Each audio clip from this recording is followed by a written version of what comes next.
Hello out there in podcast land. Thanks for tuning in to this episode of Accepted Addictions.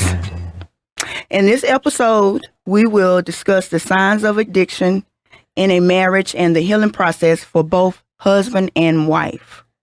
I also have a special guest that has agreed to tell his story of addiction. His name is Joe. Can you say hi, Joe? How you doing? Good. I'm glad you agreed to tell your story. Pleasure to be here. But before we get to his story, let's talk a little bit about substance abuse and what it does to marriages. In the article that I read that type of abuse is the sixth leading cause of divorce.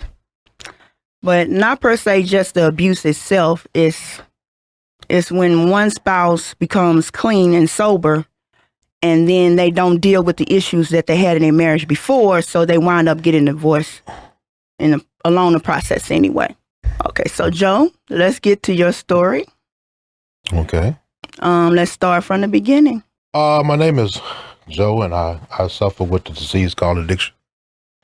And it all started when I was young, and I remember I had these two cousins who played football, and me and my mom, we went to Dallas, and we was on a little vacation, and we went to her sister's house. And we went to her sister's house, me and my cousin Tim, we used to sneak beer out the cooler and do our thing as being adolescents, and we were invited to go with a ride with my two cousins, and they took us to this house, and I remember me and my cousin going in the bathroom with my other two cousins, and they gave me a pipe to hit, and I remember hitting it, and I didn't remember getting no effects from it, but it stained my mind. So growing up in Houston, south side of South Park, and I was around crack cocaine all the time. I sold it and was around it all the time, and as I was selling it, I remember the incident with me and my cousin, so I used to creep and started using it. And at first it was nothing. I thought it was nothing. One thing led to another when my disease progressed. And when it progressed, it got worse and worse. Then it came to a point where I couldn't handle it. I end up messed off in a lot of years trying to shake this disease of addiction, and I end up homeless. I end up standing in empty houses. I end up eating out of garbage cans. I end up real bad due to the effects of this crack cocaine. I've been shot twice. I've been stabbed 8 times. I've been incarcerated numerous of times behind this, and through it all, I've lost a lot, and some things I could never replace. In this battle that I've been in, man, it's been one of the worst and the best things that ever happened to me. I mean, I know it sounds crazy, but it has, and it's a lifelong battle, and I still go through my issues. It's just that I make better decisions now. I know me enough to know what I can and what I can't do. And it took me. Well, it started when I was around 13, and I'm 50 years old now, and I'm just now getting on top of it. But then you can never really get on top of it. You can just keep it caged, and I choose today to keep the monster caged. But it's been a long battle, and I hate it because of some of the repercussions that I've suffered through it. But it happened, But through God's grace, I'm clean and sober today. Congratulations on being clean and sober. Mm-hmm. So let's go back to when you said you were in a house and you had a pipe. At the time, you didn't know what was in the pipe. No, all I knew was my cousins gave me something, and I looked up to my cousins. I would have did anything that they asked me to do, and I chose to do what they asked me to do, and I did. And I was too young When I think about it now, I was too young to make a healthy decision, being considering the fact that I was so young, but it happened. So you said you've been incarcerated for drug use or the things you did to obtain the drugs, or both? Every time that I've been incarcerated, it was due trying to get high or maintain getting high. If it wasn't for my addiction, I never would have got incarcerated, because everything that I did was in effect to me trying to get or use drugs. So when you're out there using, do you even consider how it affects your family? Do you think about that, or are you just in your own world at the time? Once the monster is out the bag, I don't care about anything but serving that drug. I lose total control of all that insight. I don't think about the effects. I just once I take that first hit, it's off to the races. So when did you realize that you hit your rock bottom, or do you feel like you hit rock bottom? That's a hard question, because I've faced some things that probably would have tapped a lot of people out. You know, I've lost both my parents while I was incarcerated. And that wasn't a rock bottom, and, but it was a rock bottom, but I still made bad decisions after that. I heard something on that TD Jake said, and it stuck with me, and it still sticks with me. It says nothing is more powerful than a made up mind. And Mm-hmm. I just got my mind made up, and I'm too old. Not saying I take that back. I'm not too old. I just choose to do something different today. So you made a rational choice to stop. Right. It wasn't a certain event that made you stop. It was just a rational choice. Right. So can you recall, like, your children? Do you see any effects on them today? Oh yeah. With all 5 of my kids, I feel the effects, because it was lost time that I was spent, that could have been spent with them, that I was incarcerated. It was lost times when I was out there on the streets, and I wasn't spending no time with them. And I see it now. I see the effects. I know the things that could have happened different if I would have just been doing something different. So I see it. Can you give me an example of what do you mean by you could have done something different? I mean, what do you mean? Explain. If I would have been sober in my right mind and been around my kids like I was supposed to be, then I know I could have made a difference, especially with, one of my kids, because I see it in him. Well, I still see it in other ones too. Just, I see it more in him, because he listens to me. And even though all the decisions I made and all the wrong I've done to him, to this day, he still loves his daddy. And so I know I could have made a difference, Even though I'm right where I'm supposed to be right now, I have a lot of regrets. But you don't dwell on those regrets, do you? I think about them a lot. Because I'm a passionate person. So it affects me sometimes. It does. So what are some of the things that you can tell us that maybe you can give advice to someone that may be going through some of the things that you went through now? Or they may have a parent, a sister, a brother, someone in their family that's struggling with addiction at this time. What advice would you give them? The people that's struggling with the person who's addicted? Mm-hmm. Love. I see a lot of people, and I've experienced a lot of people who get angry with a person who's in addiction, who's suffering from this addiction, and they get mad at them. They stay away from them. They don't want to be around them. They don't want nothing to do with them. And to me, that's the worst thing that you can do to a person who is suffering from addiction. I say that for the simple reason that I remember my daughter, Nene. I remember her, and I remember when she first started walking. And I knew she could walk. I knew she could. But she studied be holding on to the table. And I would look at her, and I would say, "Come on, Nene." I say, "Come on, you can walk, come on." And she would just look at me, and she would hold on to the table. But as she got let go of the table, and she started focusing on me and the love that she had for her daddy, it encouraged her, it gave her faith to take that next step and to continue to walk.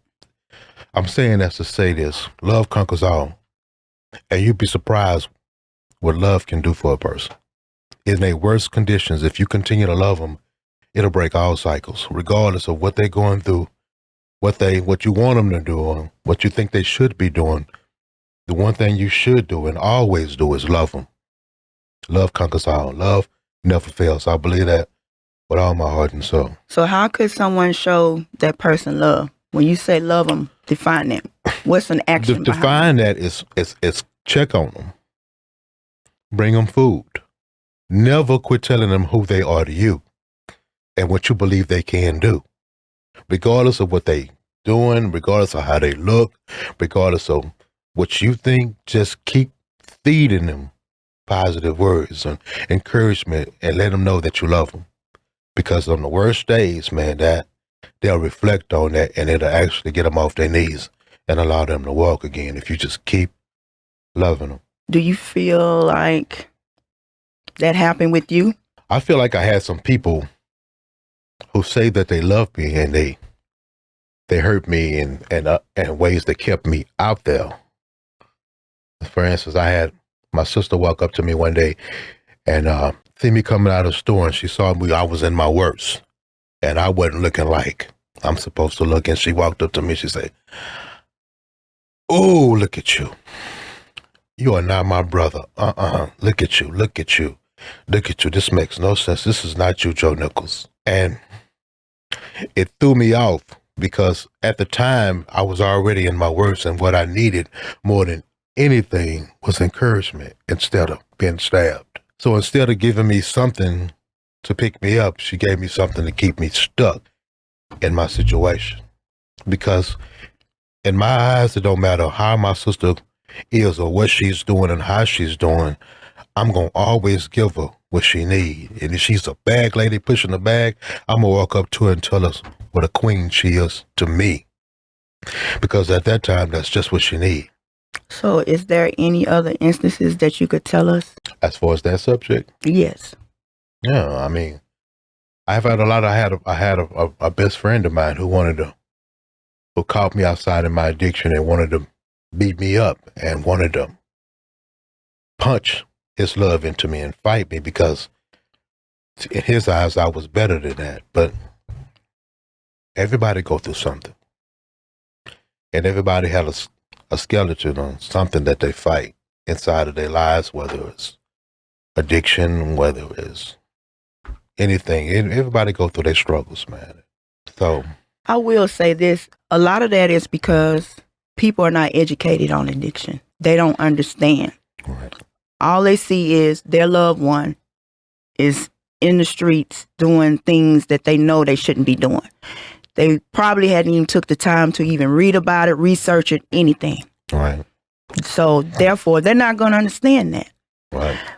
That is the reason why I wanted to do this show, because I feel like I said before, it's a lot of us that have family members or maybe yourself or your husband or spouse that's struggling with addiction. So it's very important that you understand the disease, because if you don't understand it, you will do just as Joe said his family did to him, because you don't understand it. So it's very important to get that knowledge. Let's talk a little bit about the signs.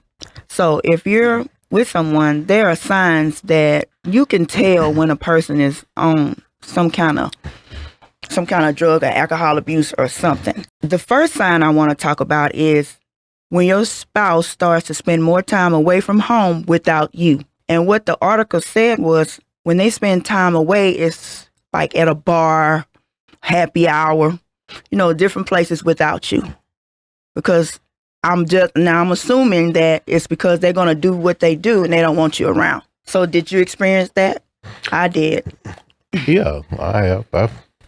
It's like if you're around somebody every day and their patterns change, then something is wrong. And women investigate, but it's ways to tell there's something going on. I mean, it's going to be, especially with this addiction that I suffer from, it's money losses, money coming up missing, things coming up missing. It's, habits changing, the smell It's just a lot of things that you can look for. You know, or some people just get naive to it and say, no, you're not doing that. But there's a lot of things you can pick up on. The next one is money. They say the signs money start disappearing with no explanation. Right. You know, material things as well. And then the next one is, it says their substance abuse becomes more important than family and their other responsibilities. Would you agree with that? Definitely. So that happened to you? Yes. And then also it said you would see a total disconnect from their surroundings. And I found that odd because each one of these signs, Joe said that he had experienced. And I know when I was dealing with that, I experienced the same thing. But at the time I was uneducated and I didn't understand. Denial. The worst thing you can do is be in denial. One thing that article said was, listen to your gut. Just like Joe said, you know when things not right. But the things that I just read to you are just physical signs that now you can look for and know that something isn't right with that person. Another important thing to remember is do not make excuses for this person. Oh, well, he worked hard all week or she worked hard all week. She should, be able to go out. No, there's a difference between going out for a few drinks and substance abuse. And if you ever experience it, you will know the difference. What about the non-addicted spouse? Do you have any advice for that person? Yes. If you're dealing with somebody who has an addiction and you're no longer with him or you still with him regardless, I mean, you got to realize one thing, and this is very important, that you got to realize that the person that you was dealing with was sick. So when that person was sick, they got you sick. And so you have to get yourself into some meetings. So you have to get educated about what's going on and find out what's going on with you, because if you don't get you some help, then you're going to take that sickness into somewhere else. So it's best for you to get you some treatment too, because you're dealing with somebody who's sick and you got sick too. It's no different than being in a house with a person who has a cold. If that person has a cold, then 9 times out of 10, they gonna get you sick. And then once you get that cold, you gotta get you some help too. The same thing is with addiction. The person got to get them some help, because I know for a fact that I left a bunch of people sick. So when you say the person will be left sick, define sick. Sick is you've been dealing with somebody who has issues, and dealing with that person who has issues, you started getting issues, and you started. What type of issues? Trust. You have trust issues now. You have, insecurity issues going on with yourself, and they habits became your habits. Even though you wasn't using, you was just as sick as they was, especially if you was aiding, helping, and denial about. All those are sicknesses. Okay, so the next thing I want to talk about is signs that the other spouse may see that you can kind of relate to. The first one is when all of your needs are being neglected because that person is just taking all their time to think about them, and you're running behind them, worrying about them. Right. So your needs are being neglected. Next is every time that person leaves home, you're up all night worrying about that person. You're stressing, you don't sleep. Then that starts to take a toll on that person as well, because your work start to be affected and people start to see it. So I feel like at that point, how much more denial do you need? And I think that's part of the sickness, as Joe was explaining to us. The next one is when you're doing all the work because this person is either too drunk or too high to do anything but go to sleep. So you're left with the kids, you're left with the responsibilities of paying bills, you're left with everything. And then the next one, I know I'm guilty of, I can see a person, drinking too much or smoking too much, and I'll just sit there and watch them, knowing that that's abnormal. I think a big part of that was denial for me. And then it was, well, I can't tell that person anything anyway. Right. So I would just accept it and go on, which was very wrong. But those things that you begin to notice with the non-addicted spouse, things you notice. Like the article say, you use your gut. it's very important to learn those signs, recognize them, and trust your gut. Sometimes we don't trust our gut. Once again, we'll start making excuses. Nah, I really didn't see him drink that whole gallon of whiskey. Nah. Serious denial. The next thing I want to talk about is, what can you do to help? What advice would you give someone in helping besides love? Wow. I mean, love is my number one issue, but you can help by, hey, you kind of threw me for a loop with that one. Other people can help. I've never been, I mean, it's hard for me to speak as far as that situation. You're trying to help somebody. As far as, my number one command would be to love. Also, stop catering. Stop aiding a person that you know is inside of a serious addiction. You got to cut it off, and you got to make sure that they get the help that they need. But that person has to want it. So you can take them to a rehab. You can lock them in a room. You can do all that. But if that person don't want to help, there's actually nothing you can do. I thought my mama said the hardest thing was to do was just to give me the God. And for a point, that was all she could do, because there was nothing else that she could do, and she was more comfortable when I was in jail because she knew I was safe, and she knew she didn't have to worry about me, because in my addiction, I transformed. I became somebody I'm not. And it was all because I wanted what I wanted when I wanted, so, and I had the privilege of being around a lot of people who aided and kind of kept me out there because they loved me so much that they thought they was helping me, but in reality they wasn't. But you say that, what were they doing?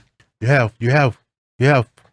women who are the motherly type, and they gonna think they can save you, and they will go far and beyond to cover up and to make sure you are right, because they love you so much that they want you to do the right thing, and they hope one day that you're going to wake up and do the right thing, but in reality, they're keeping you sick.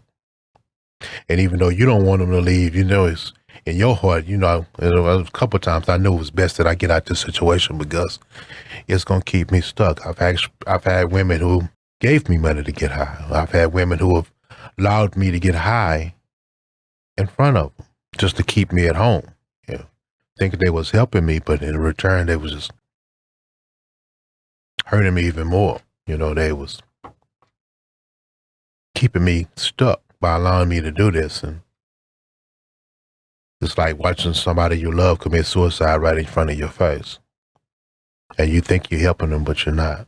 In the long run, you're not helping them. So, wait a minute. So basically, they would buy the stuff for you and let you smoke it in the house, just as long as you were in the house. Not necessarily buy it for me. They would allow me to go buy it and just come home and get high, so they didn't have to worry about me being in the street or being in an abandoned building or being somewhere I ain't have no business, in a house with no lights, some of the places that we go to go get high, So, yeah, they was allowing me to get high. So during your addiction, did anyone come to you and express their feelings about how your addiction made them feel? I have a few, what I call angels in my life. And right now, today, we're still good because they never stopped loving me. I had a friend that came and visited me, and he was crying because he saw me. Well, he actually drove up on me and didn't know who I was. So he said my name, and as far as I tried to keep walking, but he looked at me again, and he said my name again. So when he got out the car, he instantly started crying because of the situation that I was in and how I was looking. And he expressed his love to me. And he's still my best friend to this day. And I appreciate him. I love him to death. But he's always been there for me, I have a couple other friends like that. Those are the blessings in my life. Do you suggest that they go see like a counselor? It's two ways. It's through my experience that you can get out of this thing. It's through God, and it's through those rooms. I don't care which street you take, just stay there. If you go into meetings, then keep going to meetings. If you go into church, then indulge yourself in just that, church and God, and put that first. And those are the only two roads that I've ever seen get you out of this. And, you know, I've seen some others. I've had my friend who told me he prayed and asked God to take it from him. And he said he instantly threw up and he never had a taste for it again. For me, it don't work like that. For me, it's just a made up mind. Once I heard that spiritual tape, man, and it went off like a bell in my mind. It's just, there's some things that I just don't want to do no more. And I'm sick and tired. I'm tired of not only hurting myself, but also the people that I love, you know. So another topic that they brought up in this article, it says what you shouldn't do. And the first one that sticks out to me is judge or degrade the person because of addiction. And that's exactly what your sister did to you. Yeah. People in their anger will say some things to you out of anger because they love you so much, but they don't realize that they're actually hurting you more than they're helping you. You should never lash out or degrade somebody who was already suffering. Just like shooting somebody who already been shot. I mean, what are you trying to do, kill him? And that's the way I feel about that. When somebody's hurting, you heal them. You don't hurt them. Or you help them to heal. But you don't hurt them. Did you have some people that may just like ignore the problem and just act like it was non-existent? Yeah, but I had people come around me while I was out there and just was still around me, you know, while I was doing my thing. They looked at me. I know they looked at me different, you know, because who wears the same clothes every day for 2 months? Or who doesn't eat? Or who just, you know, do some of the things that I was doing? Who robs people? Who does some of the things that I was doing? But they love me, you know, I guess they just allowed me to be around, but it wasn't right. One other important thing is you cannot blame yourself for someone else's addiction. And you shouldn't blame yourself to the point that your well-being is at stake. And that's true, because that happened to me. I blame myself for some things because I felt like, well, maybe I shouldn't have done this. But now I know that no matter what I would have done at the time, that person still would have done what he was doing. Oh, ultimatums. I ran into multiple of people that said, oh, I told this person that if they don't stop doing what they doing, I'm going to leave them and this and that. And then the next 2 days, they still together, but that person looking at, from my perspective, well, she just going to say that and keep going. So do you think they should follow through with that? Do you think that helps or hinders a person? Have you experienced that? I've had people say they're going to leave me a lot of times, but those people also remember that that's not me. So it was hard for them to leave me because they know that the choices I was making and the things I was doing was not me. When people fall in love with you, they fall in love with you for who you are, and they don't forget that. It's just the stuff that you're doing got them thrown and just got them one-sided. It's crazy because I know that a lot of people want to not be around me because of the things I was doing, but those people also know that who I really am and that the things I was doing is not me. It's an addiction. People don't realize how powerful an addiction is. You want a person to stop doing something because you love him, but this person is addicted. It's like they craving. They physically going through something. They physically, emotionally going through something. It's hard to just stop, because plenty of times I said, well, I'm not going to do this next week. I get paid that Friday. I lose all my money. I spend all my money. So Monday, I'm telling myself, now Friday, it's going to be different. I'm not going to do this Friday. We're going to go do this. We're going to do that. And the moment Friday hit, I do the same thing. So no matter how many times I told myself I wasn't going to do it, I did it. That's addiction. Addiction is so powerful, it makes you forget about the bad stuff that you've been through with this addiction. Only thing you focused on is getting fed what you want. And you don't even realize the consequences at the time. But you know how it's going to play out. But you'll still do it. That's addiction. And that's how powerful it is. It has the power to make you forget about the pain and just crave the hit or the alcohol or whatever it may be. As I've heard some wives say that even though they know that their spouse is addicted to whatever drug or alcohol of choice, but I'm saying they would try to make it about themselves. So what I'm trying to ask you is, when a man is out there doing his business or whatever, his addiction, that don't mean that they don't love their wife. That don't mean that she's a bad person. That's just the addiction itself. It has nothing to do with her. That's what I'm getting at. You can be a good wife or / good per se defined, good husband. It doesn't matter, because once you get that feeling, that person is going to leave regardless. Would you agree with that or not?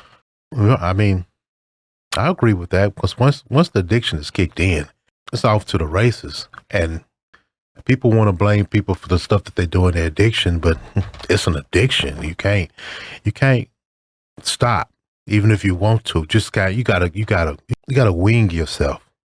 You gotta have a supporting group around you that's always there for you. You gotta have people you can talk to. You gotta go to places and talk to people who've been where you at or been through what you've been through. And if I go and talk to certain people about what's going on with me, and they know nothing about addiction, they're gonna look at me like I'm crazy. But if I can call up a person who's been through what I've been through, then they know just what I'm going through, and they know what to tell. They know how to tell me just what I need to hear at that time to get me through.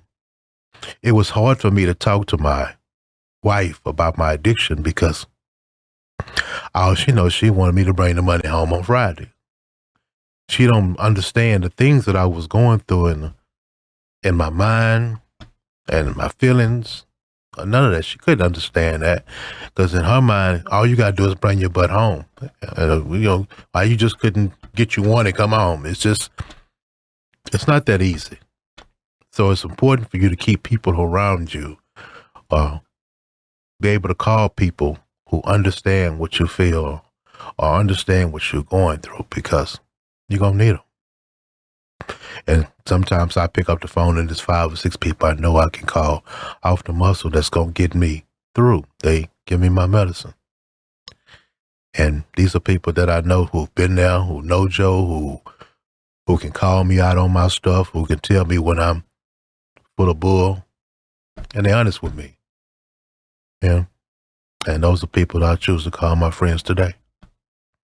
But from a wife's perspective, like you say, we don't understand at the time. We don't understand. No. All we see is our husbands in the street. Right. And that's not a good sight. No, I know. Especially when you have small children involved. It's a lot. It's a lot. Yeah, I remember being out there and people popping up and seeing me, and it wasn't a good feeling. It wasn't a good feeling at all. Because when I'm out there, I don't want nobody to see me. I come out at night, I just do all my dirt away from, everybody. And I think that nobody see me, but I've hurt a lot of people. I know I have. The only thing I can do now is just stay away from it day by day. And the healing gets better. I just recently have a daughter that called me out of the blue, and she was mad at me. But God heals, and He hears me. So it gets better. It's a trust process, because I've heard them so many times. So they don't know whether to hug me or push me right now. They want to hug me as much as they love me. They're scared of me, and I understand. So when I go to them and I ask them to talk to me and it's hard for them to open up, I understand, because I've heard them, I've heard them a lot, As far as my mom, my dad, who was my hero, Like I told you, I wrote my dad because I know he was dying, and I was incarcerated, you know, and I know he was dying, and my mama told me that, you know, he ain't gonna be here much longer, you know, and I wrote him, and I asked him to forgive me for the things that I've done, the things I've taken from him, and I asked him to, I apologize for not being there, and I asked him to forgive me, and my daddy wrote me back, and he said, I can forgive you for the things that you've done to me, but I can't forgive you for the things that you keep doing to yourself. That still bothers me to this day, you know, but I have to watch how I take stuff, so, you know, it's a wake-up call, you know, yeah. Even though he's not here right now, he's with me, and I love him to death, and I miss him, but I've been through a lot, and I've lost a lot through this addiction. What is your life like today? What is a typical day for Joe? A typical day for me is getting up and being grateful and giving God the first few minutes every day I wake up. And I have a poem that I say every day, and as I look into the mirror, and it's like my inspiration. I've been through some things and suffered some rings and some scars I can't remove. But I've maintained through all the guilt and the shame, and the Lord still sees me through. I've even shedded some tears while facing some of my fears, because I'm here seeking an end to the pain. And I do whatever it takes in order for me to break the cycle of addiction with crack cocaine. Because I'm tired of being gone, and I'm tired of being alone, so I'm willing to go to any length. So I stay on my knees, giving the Lord all of my pleas, because it's through him that I find strength. So there are some things that I say each and every day, because it's a battle I refuse to lose. And I keep my head up, and no matter what comes up, I remember, just don't use. So thanks to his son, the victory is won, and this is understood to me. And because of his grace, I continue to seek his face, because the Lord's been so good to me. And he has. So that's your motivation each morning? Every morning. It's very important that the addict or the little boy inside of me gets hooked. So I gotta love him every day. And I try to love myself every day, because as long as you loving yourself and you're in good spirits and you're grateful, God will get you through. Each day he does. Each day I get up and I give it up, and I allow him to do for me what I can't do for myself. Day by day process. I think that's another thing Right. some need to realize, that it's no time limit to heal. Because you said you started smoking at what, 13? Yeah. And you're what, 50 now?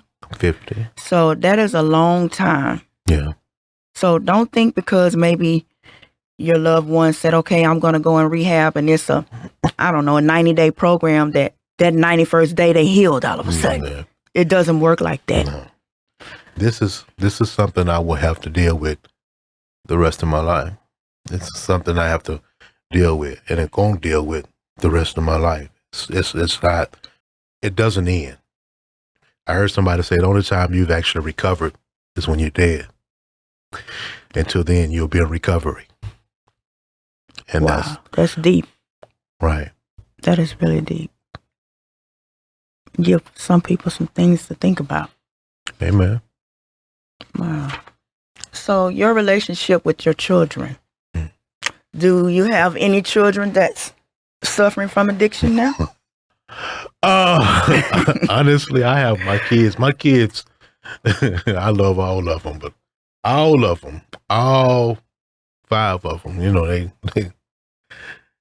I don't think they inside of an addiction. They do their little things, you know, but, you know, that's it's scary to me, because, you know, I started out smoking weed. You know, I started out smoking weed. I started off drinking, then I started smoking weed, then I started doing pills, and then all of a sudden, you know, I was smoking Primos, and then all of a sudden I graduated to other things. So it's a scary process to see my kids go through some of the stuff they right now, but they kids, you know, and I give them the benefit of the doubt. They gonna go through their things, you know.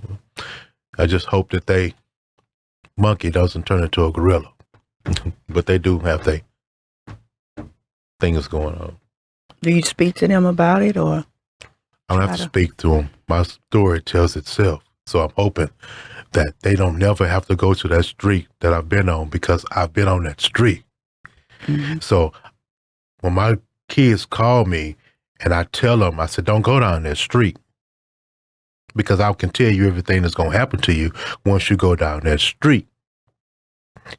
This going to happen, that's going to happen, that's going to happen, that's going to. My prayer now is they understand that and don't go down that street. But my actions and my life should be a stop sign to all of them and let them know, hey, I ain't going to do that. You know, I can't tell them everything to do, but I damn sure can tell them what not to do from my experience. So what about in your like immediate family? Was it like, you say you were with your cousins at the time, so is it like a family thing or just a group? You got to think about it. All this stuff started in the 80s, and when the 80s was kicking, cocaine and stuff was everywhere. Everybody was doing it, you know. Everybody didn't get addicted like I did, but there's a lot of things going on that everybody was doing. So, wow, 1980. Yeah. And this was cocaine, you know. It's when cocaine came out, you know, and everybody was selling it, and everybody was making money off of it. It was in the streets, you know, so we didn't know that it was going to turn out to be the way. I didn't know that it would turn out to be the way that it happened. But yeah, that's my story. How many different rehabs did you go to, or did you even try a rehab? I've went to numerous rehabs and stayed clean for nice periods of time and started making bad decisions again. You know, people will say that I wasn't ready yet. The things about it, I was ready. I just didn't continue to do the things that I needed to do. It's like if you got a car, and in order to keep that car running, there are things that you're going to have to do in order to keep the motor right, to keep everything right, the tires right. And there are things that you got to do in order to stay clean. There are things that you must do to keep your mind right, your heart right, your spirits right. And once you stop doing those things, then you're going to get what you got, because you're not properly taking care of this disease that's inside of you. You're not getting up and giving up. If you get up and give up, allow him, then it's possible.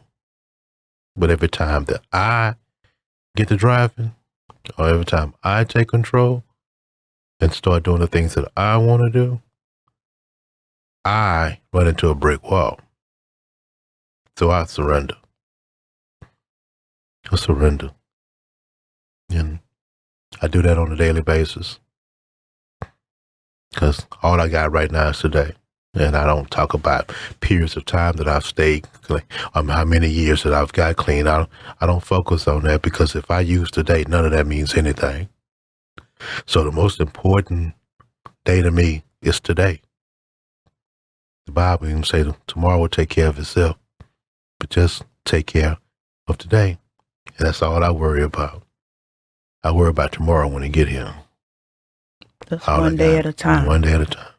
Wow. So is there any other advice that you could give that's in a struggle right now?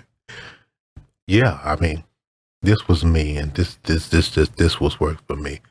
Never quit talking to him. Sometimes in my addiction, when I was in those empty houses, or I was in a car by myself, or I was on a house by myself, the one thing that I never did, and the best thing I could have did, is keep talking to him. Because inside an empty house, or you ain't got no TV, you ain't got no friends, you're basically by yourself and they're doing whatever you're doing. So it would be those days I get up and I take a look at me and I say, dog, how did I get here? How did I get in this situation? And the person I would be talking to is God. Because out there, sometimes that's all you got. Because the people that you get high with, they ain't your friends. Because the moment you ain't got no more, they gone. So I'm sitting here now with myself after I done left home with all my check, and now I'm sitting in this car with myself, broke. I ain't got nothing, hungry. Who I'm going to talk to? I talk to God. So my thing is this: if you out there right now, you listening, never quit talking to him. Never quit talking to him. Because at the end, when it's all said and done, that's going to be the only friend you got. And trust me, he can and he will. You just got to let him. Okay, well, this is going to conclude this episode. If you didn't take away anything else from this podcast, I hope that you learned at least to be able to recognize the signs. I hope that you're able to understand addiction from another perspective than your own. That is why when I do my shows, I choose people that I know have already been in that situation. Yeah. Because I feel like they can relate more to individuals that's in that situation. Mm-hmm. So with that being said, at the end of the day, that was the goal of this show, for you to hear from the other side. So now when you see that loved one or you see your spouse out there, or maybe whoever it is, you'll know what to do to help them versus, like Joe said, keeping them stuck out there in the street. Because if the person don't want help, you can't make them. So all you can do is, like Joe said, is just love them and try to stay in touch with them. So go to my Facebook page and we can continue this conversation. I have questions, different topics you can answer about substance abuse. And thank you for listening. Thank you, Joe, for telling your story. Thank you for allowing me to share. All right. Have a good day.